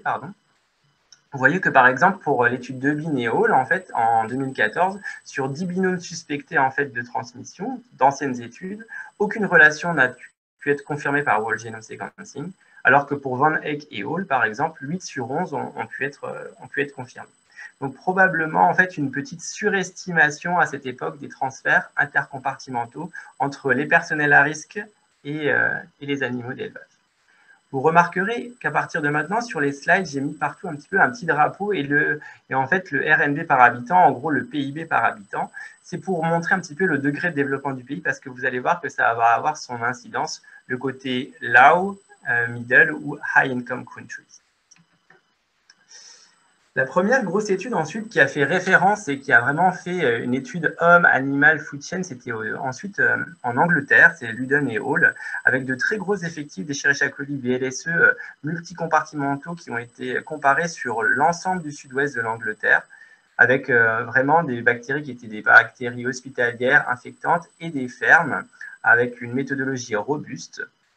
Et en fait, pour la première fois, la conclusion a été, finalement, quand on fait une étude à très grande échelle et qu'on regarde un petit peu tout ce qui est, on va dire, Escherichia coli de l'hôpital et des fermes, il y a une contribution très limitée du réservoir animal aux infections humaines, avec une quantification évaluée à inférieure ou égale à 5%. C'est-à-dire que via les bactéries ou les éléments génétiques mobiles, finalement, on a moins de 5% des Escherichia coli BLSE présents chez l'homme qui ont potentiellement des similarités et des origines avec les Escherichia coli animales. Une autre seconde étude qui a fait vraiment référence, c'est une étude publiée dans le Lancet, qui était encore une étude de plus grande échelle, à l'échelle de tout le Royaume-Uni, sur des Escherichia coli BLSE issus de l'homme, de l'alimentation, de l'animal et de l'environnement. Et là encore, la conclusion a été la même, une similarité homme-environnement, c'est-à-dire que les excrétas contaminent l'environnement anthropisé, et animal-alimentation de l'autre. Vous voyez bien que les ST n'étaient pas du tout les mêmes entre, justement, là vous avez un point commun entre les sewage, donc tout ce qui est eau usée, avec les Escherichia coli humains, et les Escherichia coli animaux et l'alimentation étaient différents. À La Réunion, on a également travaillé en fait sur les Escherichia coli BLSE en profitant d'un territoire qui était insulaire, fortement touché par l'antibiorésistance et également fortement peuplé. On s'est intéressé à 410 Escherichia coli BLSE issus de l'homme, l'animal et l'environnement, notamment surtout les animaux de rente, il n'y avait pas d'animaux de compagnie. Et vous voyez quand on fait des réseaux de clonalité, c'est-à-dire que chaque souche est représentée par son site d'isolement. On avait des réseaux qui reliaient les hôpitaux aux stations d'épuration et les fermes qui étaient reliées entre elles ou bien à une station de traitement des effluents animaux. Et vraiment, à nouveau, cette sectorisation homoïsée d'un côté et animale de l'autre, avec des points communs sur les Escherichia coli qui ne dépassaient pas 5%. Donc, quand on était un peu expert de l'antibiorésistance et qu'on était en 2019, on était assez sûr de ce qui se passait. On avait l'impression que vraiment, dans les pays où ça avait été étudié de manière robuste, finalement, le modèle One Health était plus un modèle, on va dire, Two Health, avec vraiment une séparation, une sectorisation, et finalement, pas trop de modèle One Health. Mais des études sont venues ensuite encore faire évoluer les choses. C'est des études en 2019 et en 2020 dans des pays qui sont plutôt low income et qui, pour la première fois, en se basant sur le whole genome sequencing, la première étude c'était au Cambodge et ça comparait des BLSE qui étaient chez les marchés de Phnom Penh dans le poulet, le porc et des femmes de PMI de la même région, des vraies interconnexions homme-alimentation dans une zone géographique basée sur des whole genome sequencing et une méthodologie bien menée.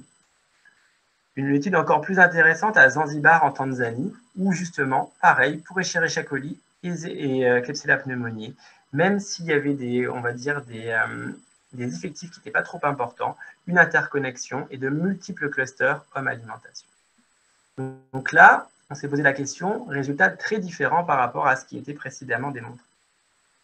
Et cette étude à Zanzibar, pour nous, en tant que moi et chercheurs réunionnais, elle est très intéressante, puisque en fait, on compare deux îles, pour ceux qui ne savent plus trop où est Zanzibar, c'est une île au large de la Tanzanie, deux îles de l'océan Indien, toutes les deux fortement peuplées, mais qui ont des développements complètement différents, avec la Réunion qui bénéficie des infrastructures de type high income, alors que la Tanzanie est considérée comme encore une low income country. J'entends par infrastructure sanitaire vraiment les stations d'épuration, l'hygiène, par exemple les contrôles vétérinaires sur la chaîne alimentaire, etc. Et on comprend un petit peu mieux tout ce qui peut constituer un petit peu les éléments de cette sectorisation ou pas entre les différentes niches écologiques. Quand vous regardez un petit peu ces deux îles, donc au niveau des infrastructures sanitaires, tout d'abord, je vous ai dit que c'était complètement différent hein, par rapport au développement du pays. Le péril orofécal, hein, qui n'est pas du tout le même à Zanzibar qu'il n'est à La Réunion. Le mode d'élevage est très structuré à La Réunion, il est hors du foyer, il est au fond des cirques, dans des élevages qui sont très éloignés des bassins de population, alors qu'à Zanzibar, vous êtes dans des petites exploitations qui sont autour du foyer, la basse-cour, etc. L'usage des antibiotiques, qui est, je l'espère, régulé, contrôlé à La Réunion, alors qu'on peut trouver des antibiotiques n'importe où à Zanzibar. Et ce qui est très intéressant, en fait, c'est que la prévalence des BLSE dans les élevages était similaire, en fait, et pouvait être à peu près pareille à La Réunion et à Zanzibar. Mais quand vous regardez la population humaine, la façon dont on peut potentiellement se contaminer, il y avait 50% à peu près de colonisation à BLSE à Zanzibar, alors qu'on n'est qu'à 7-8% à La Réunion. Donc, c'est probablement ces infrastructures-là qui créent un petit peu cette sectorisation et justement le modèle One Health qui devient probable ou moins probable ensuite. Et ça, c'est mes collègues de Madagascar. Je vais passer rapidement parce que je ne suis pas en avance. Mais mes collègues de Madagascar ont fait le même type d'études. Et là, ils ont abouti à un modèle complètement différent. Donc, un modèle complètement One Health, homme, animal, environnement, avec de multiples clusters d'Escherichia coli BLSE entre l'homme, l'animal et l'environnement. Bien sûr, dans une zone qui est un des pays les plus pauvres du monde. Et donc, vous comprenez que les infrastructures ne sont pas du tout les mêmes. Vous voyez que je vais essayer de vous faire comprendre une petite évolution. C'est vraiment le degré de développement du pays est très important dans le côté modèle One Health. Et enfin, je vais vous parler d'une dernière étude qui était une étude One Health au Kenya, en fait, qui est une étude de 2022, très intéressante aussi, qui est très bien faite et structurée méthodologiquement, où c'est 100 foyers qui sont étudiés dans l'agglomération de Nairobi, avec plus de 1330 souches d'Escherichia coli sensibles ou résistants. Et les conclusions de cette étude, c'est que la transmission de ces Escherichia coli est très liée au foyer, et qu'il y a quand même une spécificité d'autre entre l'humain et l'animal. Donc, et que finalement, même dans ces pays qui sont de type middle income, en fait, il y a de très rares transmissions, avec 10 binômes de transmission qui ont été seulement trouvés, seulement 1,5% de la population d'Escherichia coli. Donc, une information complémentaire, mais toujours ce côté un petit peu to health. Je terminerai avec une étude hollandaise qui est très intéressante en fait parce que comme les Hollandais ont fait beaucoup d'études sur les réservoirs de transmission des Escherichia coli BLSE, ils ont fait une méta-analyse qui date de 2019 qui a été publiée dans le Lancet Planetary Health, en fait où ils ont un peu avoué à demi-mot qu'ils s'étaient un peu trompés sur les animaux d'élevage au départ parce qu'ils avaient pris que en compte un facteur qui était le facteur prévalence, alors que justement il fallait également prendre le facteur probabilité d'exposition pour l'homme. Par exemple, on se rend compte que par exemple pour les poulets, il y a une forte prévalence, mais l'exposition de la population de nos jours dans les pays high income est très faible, alors que par exemple, pour les animaux de compagnie qui avaient été plus étudiés, on a une prévalence qui est un peu moindre, mais une forte probabilité d'exposition. Et bien sûr, l'open community, la population générale, une prévalence des BLSE faible, mais une forte probabilité d'exposition. Et de tout ça, ils ont fait une modélisation, ils ont essayé de modéliser en fait la transmission des BLSE et finalement ils sont arrivés à la conclusion, et c'est vraiment le modèle le plus abouti pour moi des études One Health qui existent dans la littérature aujourd'hui, c'est que l'homme dans les pays high income est probablement le réservoir de BLSE dans 2/3 des cas pour l'homme, et que finalement les animaux reprennent que 10% du réservoir et l'alimentation à peu près 20%. Avec les animaux de rente, seulement 3%, alors que les animaux de compagnie peut-être 7%. Et ça, c'est vraiment quelque chose qui est très intéressant pour mieux comprendre un petit peu où se constituent les réservoirs de résistance en fait, pour les pays high income. Donc, quelles sont les forces des études One Health? Quand elles sont bien menées, c'est qu'elles permettent d'affiner le modèle pour mieux comprendre la transmission des résistances bactériennes. Bien sûr, ça fait émerger deux modèles, plutôt un modèle One Health in Low Income Country, où l'animal et l'environnement sont vraiment un réservoir de BMR potentiel pour l'homme, avec notamment le péril orofécal. Et en fait, un modèle Two Health in High Income Country, où l'homme est probablement le plus gros réservoir de BMR pour l'homme. Et tout ça a des implications très importantes dans la lutte contre l'antibiorésistance, puisque dans les PED, les infrastructures sanitaires, que ce soit vétérinaires ou humaines, la lutte contre le péril orofécal seront aussi des éléments qui participeront à la prévention de l'antibiorésistance, alors que dans les pays dits high income comme la France, les politiques de diminution de la consommation des antibiotiques animales auront un impact limité chez l'homme. Ce sera intéressant pour la médecine vétérinaire, mais avec un impact limité pour l'homme. Et c'est bien dans le compartiment humain qu'il faut agir avec le bon usage des antibiotiques, les derniers CRATB qui ont été créés, l'hygiène et la vaccination. Bien sûr, tous ces modèles demandent à être confirmés par d'autres études de plus grande ampleur et par un accès au Whole Genome Sequencing dans les PED, et à s'intéresser aussi à d'autres niches, comme notamment les animaux de compagnie ou bien les animaux de la flore, la faune synanthropique. Voilà, je vous remercie pour votre attention, et désolé si j'ai un petit peu dépassé.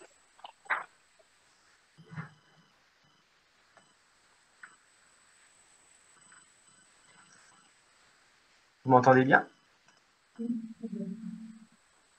Merci beaucoup pour votre très bonne présentation intéressante.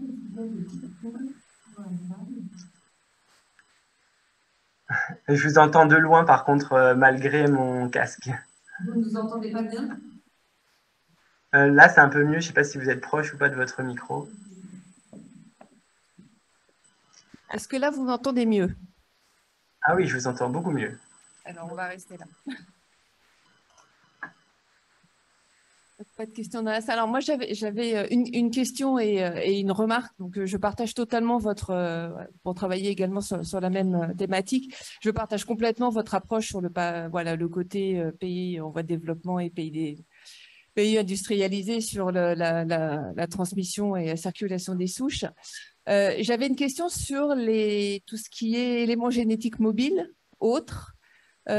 Si ça semble être à peu près clair sur maintenant, il y a pas mal d'études sur la circulation des souches.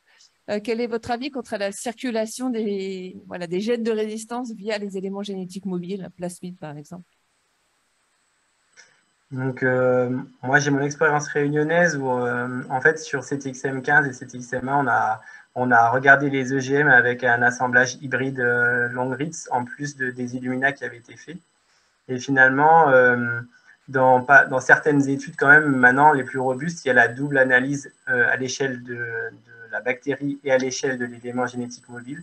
Et que malgré cela, finalement, il y a quelques plasmides majoritaires, notamment des plasmides, par exemple, CTXM1, INCI3, en gros, qui circulent, certes, mais que finalement, ça n'augmente pas beaucoup on va dire, cette proportion chez l'homme, puisque finalement, c'est sur des CTXM qui ne sont pas les CTXM majoritaires chez l'homme, puisqu'il y a une grande majorité de CTXM15. Et pour nous, alors, c'est à La Réunion, et puis je n'ai pas vu toutes les études, CTXM15, chez nous, les plasmides étaient beaucoup plus recombinés, beaucoup plus diversifiés, et du coup, on n'avait pas l'impression que justement, les plasmides, en tout cas, ce n'étaient pas des événements récents. C'est-à-dire qu'on ne retrouvait pas des plasmides comme ça chez CTXM15. Après, j'ai commencé à étudier les EPC aussi maintenant chez l'homme et l'environnement à La Réunion parce qu'on est fortement touché par les EPC. Et là, je ne dirais pas ça. La notion d'éléments génétiques mobiles sera probablement beaucoup plus importante dans l'environnement chez les EPC, par exemple.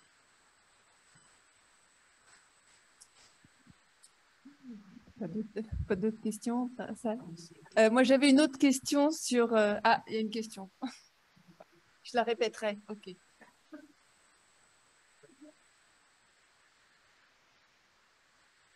Oui, merci pour la présentation extrêmement intéressante, parce que vous revenez tout le sujet que vous avez parlé, j'avais une question pour les BLSE, parce qu'on a longtemps dit que les BLSE avaient comme origine l'animal, évidemment, on a étudié les BLSE dans les élevages de volailles, et on comprend dans ce que vous avez montré là, avec l'analyse par IGS de très grande population de polynacées, que finalement, dans les pays à haut revenu, c'est la transmission intermédiaire.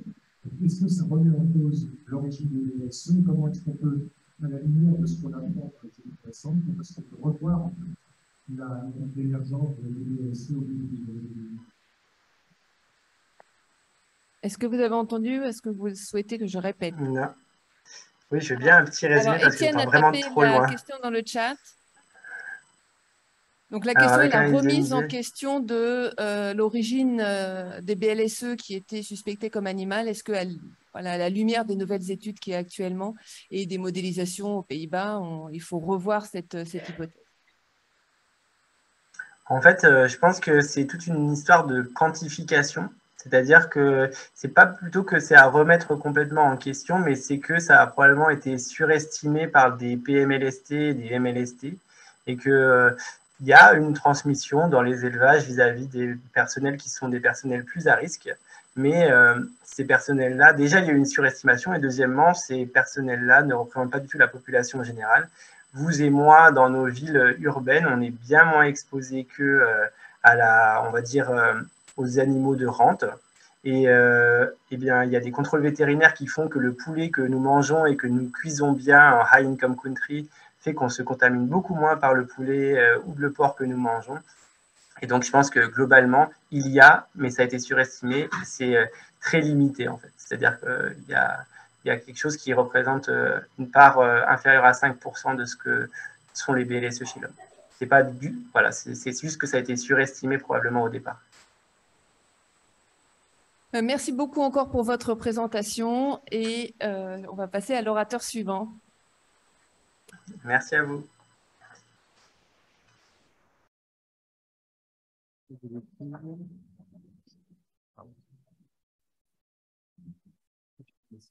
vais présenter l'orateur suivant, le professeur Romain Tanguy, qui est réanimateur, donc réanimation médicale infectieuse à l'hôpital du Chat,